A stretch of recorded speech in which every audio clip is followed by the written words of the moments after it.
السلام عليكم ورحمة الله وبركاته. ازيكم حبايبي؟ عاملين ايه؟ يا رب تكونوا بخير يا رب. كل سنة وحضراتكم بألف خير ان شاء الله. النهاردة هنعمل مع بعض الفايش بأسهل طريقة. عملنا كتير مخبوزات ومعجنات وما شاء الله كلها حلوة وناجحة، وهنقول بقى من خلال الفيديو تنجح معاكي ازاي، وعوامل نجاحها عوامل فشلها، وازاي العجينة تطلع معاكي زي ما حضرتك ما شاء الله شايفاها كده هتطلع معاكي زي الفل، وهتعملي كل حاجة في البيت من المعجنات والمخبوزات وهتبقى ناجحة معاكي بإذن الله من أول مرة. اللهم صل وسلم على سيدنا محمد وعلى آله وصحبه وسلم تسليما كثيرا. هنسمي الله كده ونخش نشوف الفيديو بتاعنا، وركزي معايا، حطوا اللايك، تابع الفيديو للأخير علشان إن شاء الله الحاجة تطلع معاكي زي الفل كده من أول مرة. أول حاجة معايا كوباية مية دافية، ما تكونش سخنة خالص، دافية زي دمعة العين كده. بتجيبي كوباية من الكوبايات الشاي العادية خالص، بنحط كوباية من المية الدافية، بتحطي معاها 3 معالق كبار من السكر. 3 معالق كبار من السكر، وابتدي ان انا اقلبهم كويس جدا. معايا كمان معلقة ونص من الخميرة، وادوبهم مع بعض. ان احنا بننشط الخميرة، الخطوة دي مهمة جدا. ركزوا بقى كده علشان تطلع معاكي ما شاء الله حلوة جدا. هندوب حلو، دوبي السكر قوي على قد ما تقدري، علشان السكر لو حبيبات بتحسي ان انت ما بتيجي تسوي القرص بتاعك كده بتحسي ان هي محببة، حمار زيادة شوية فيه.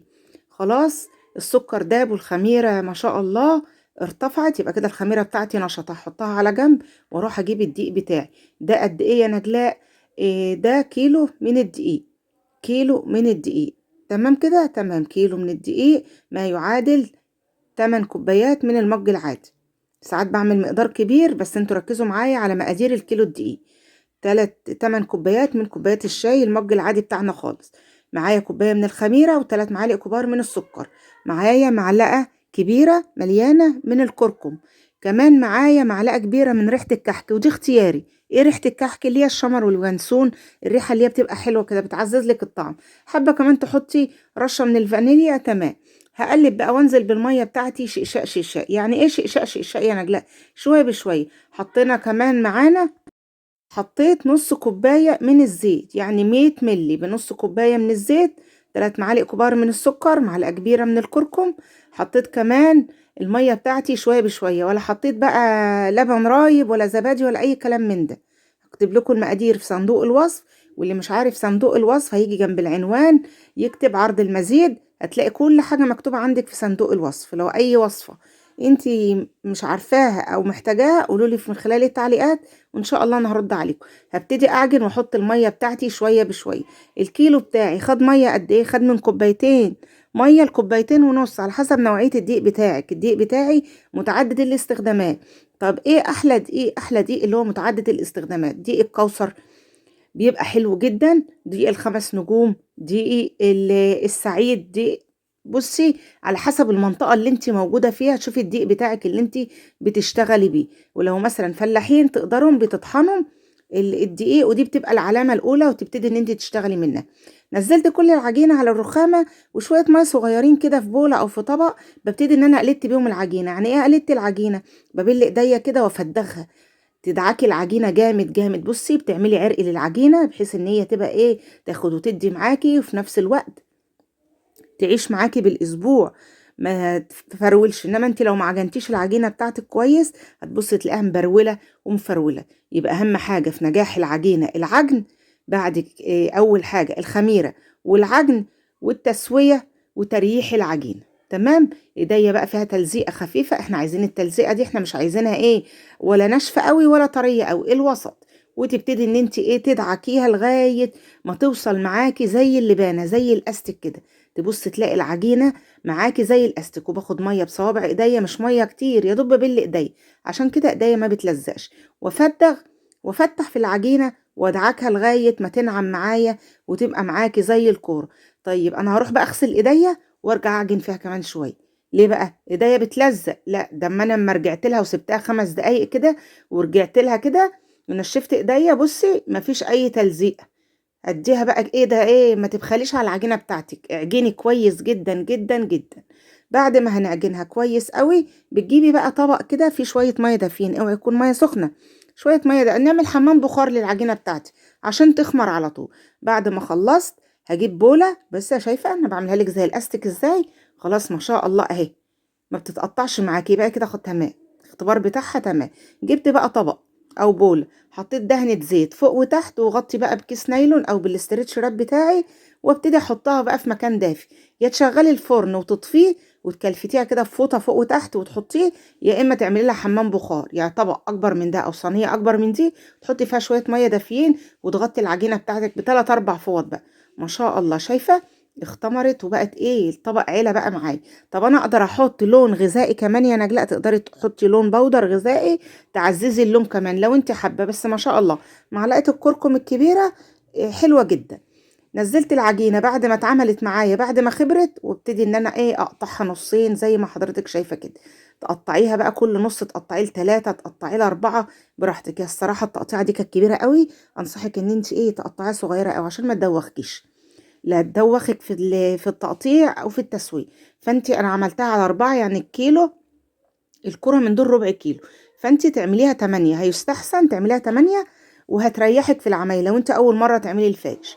الصراحة انا اول مرة اعمله معاكم اهو، بس ما شاء الله اللهم بارك طالع احلى من بتاع المحلات بكتير.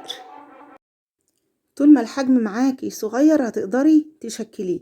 هنشكله بقى، هنجيب المردانة بتاعتنا او البطاطا او الفرادة، تفردي زي ما حضرتك شايفة كده.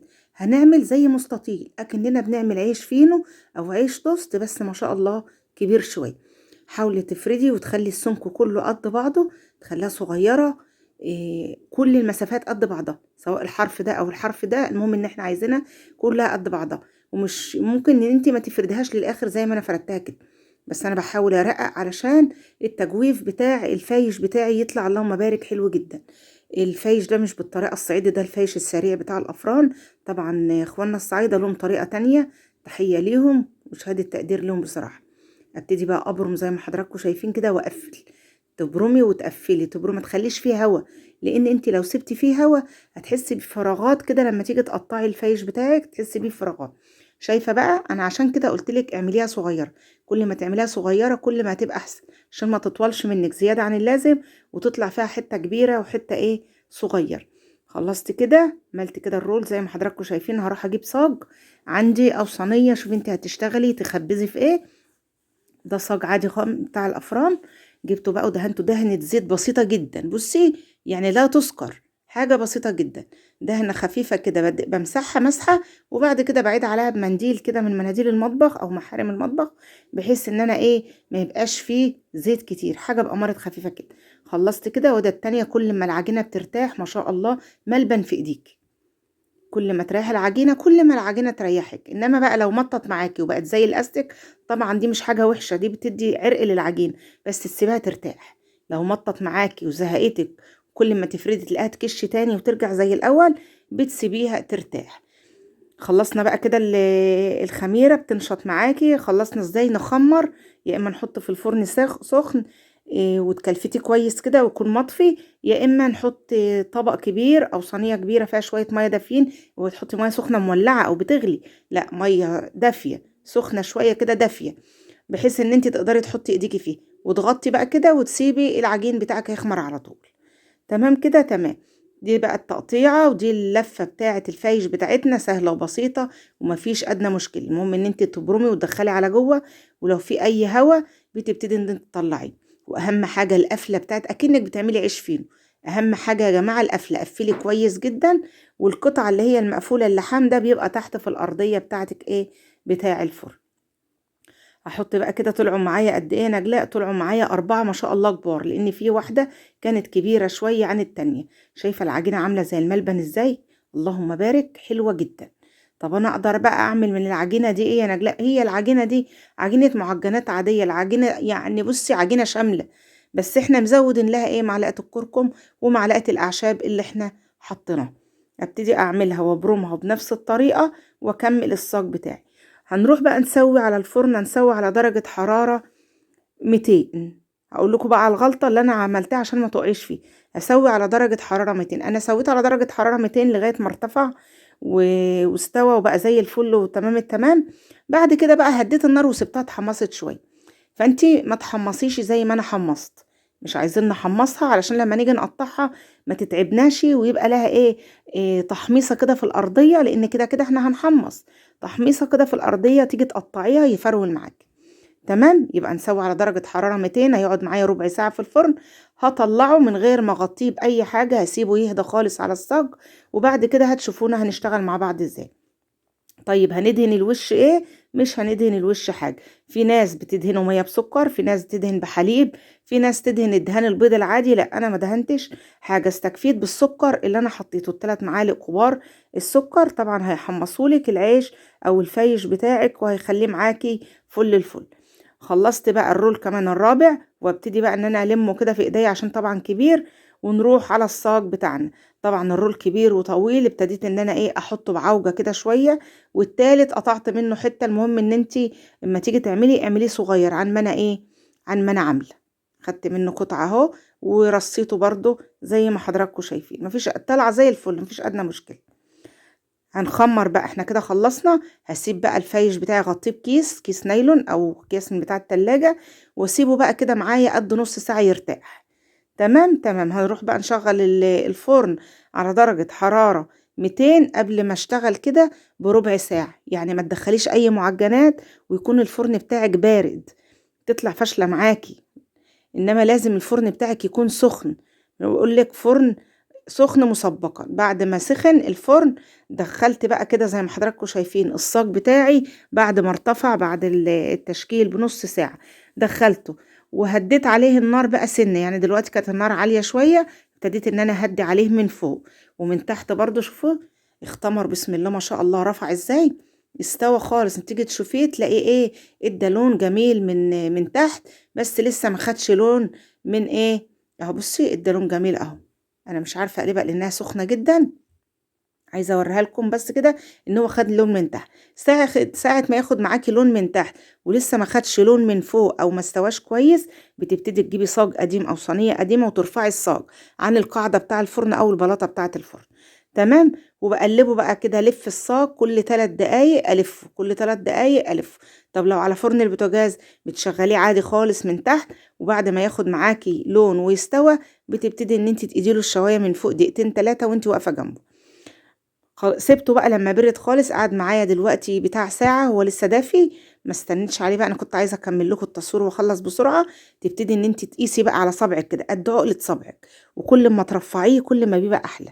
يعني اللي طلعت معايا تخينه شويه كانت طريه شويه في التحميص، انما كل ما تعمليها رقيقه كل ما تبقى احسن.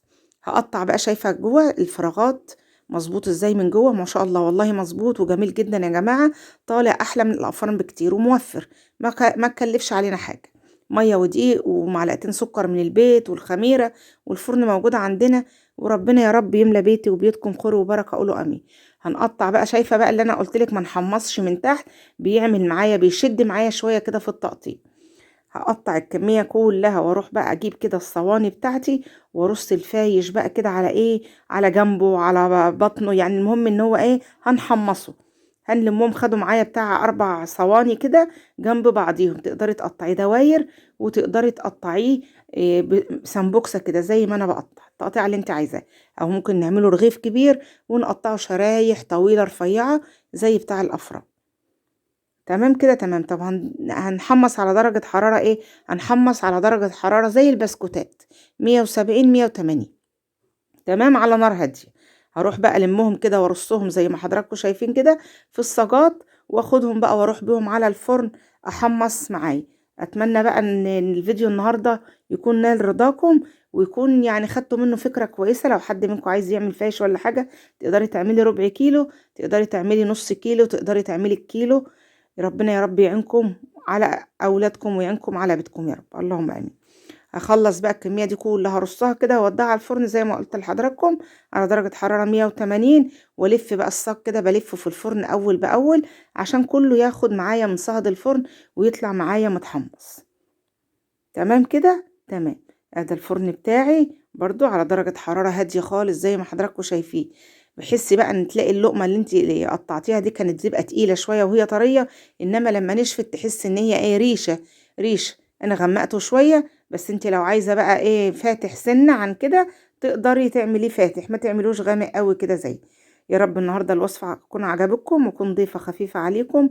دمتم بخير وعلى خير في حفظ الله وامانه. والسلام عليكم ورحمة الله وبركاته.